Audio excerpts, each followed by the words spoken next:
என்னைக்கும் இல்லாத ஒரு விஷயமா அந்த இடத்துல போய் விளக்கேத்துறதுனால என்ன நடக்க போகுது சார்? ஒண்ணும் நடக்காது. ஆனா அவன் என்ன பண்றான், அவன் நீதிமன்றத்துக்கு போயி, ஆ அங்க ஒரு உத்தரவு, நீதிபதி உட்கார்ந்திருக்கிறாரு. உத்தரவு. ரைட்டா? இவிங்களுடைய சொந்தக்காரருக்கு. ரைட்டா? ஆ நார்த் இந்தியால பிறக்க வேண்டியவர் இங்க பிறந்துட்டாரு. நான் சரி. ஒண்ணும் அவர கொச்சைப்படுத்தல. ம். அவருடைய அறிவுலாம் அப்படிப்பட்ட அறிவு.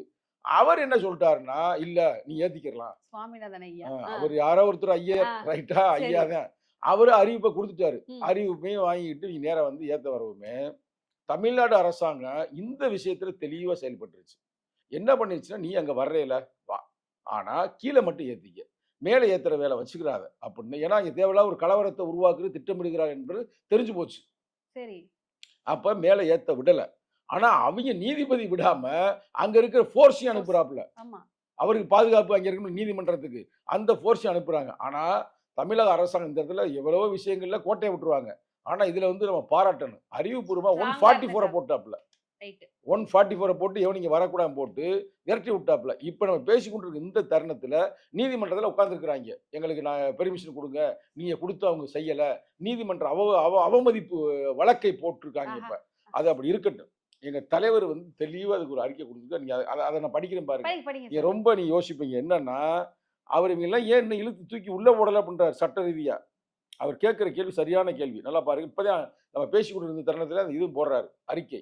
திருப்பரங்குன்றம் பிரச்சனை தலைப்பு போட்டாரு. ரைட். போட்டு என்ன சொல்றாருன்னு பாருங்க.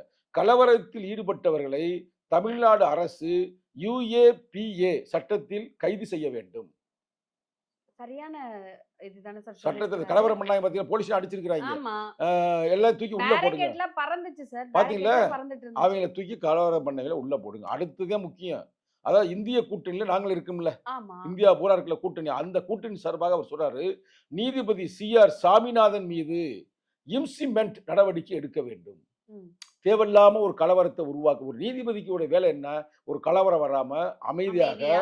மக்கள பாதுகாக்க வேண்டியது நீதிமன்றத்தின் பொறுப்பு. கண்டிப்பா, கண்டிப்பா. நீதிமன்றம் வந்து சம்பந்தமே இல்லாம இப்ப முருகன் கேட்டாரா? என்னை மேல போய் ஏத்துனா தான்டா இல்ல நான் இத்தன வருவேன்னு வருஷம் சொன்னாரா? ஏத்துனாங்களா? ஆ. இத்தன முருகருக்கு வந்து எப்படின்னா அவரே சொல்றாரு, எல்லா இடத்துலயும் நான் இருக்கிறேன்றாரு. ஆமா. எனக்கு ஒரு பிரச்சனையும் இல்ல அப்படின்றாரு. அதுக்கு தான் பல இடங்கள்லயும் அவங்க விளக்கு ஏற்றுறார்கள். நம்ம அத பாராட்டுறோம். நம்ம வீட்லயும் ஏத்துறோம். அங்க மட்டும் ஏத்தல. விளக்கு வீட்ல தான் நம்ம ஏத்துறோம். ஆனா, இவிங்க திட்டமிட்டு அந்த இடத்துல அதுவும் தர்காவுக்கு பக்கத்திலேயே போய் ஏத்துறோம் என்று சொன்னால், அதுக்கு என்ன அர்த்தம்னா, அங்க எப்படி வந்து மதக் கலவரத்த உருவாக்குறதுக்கு திட்டமிட்டாய்ங்க?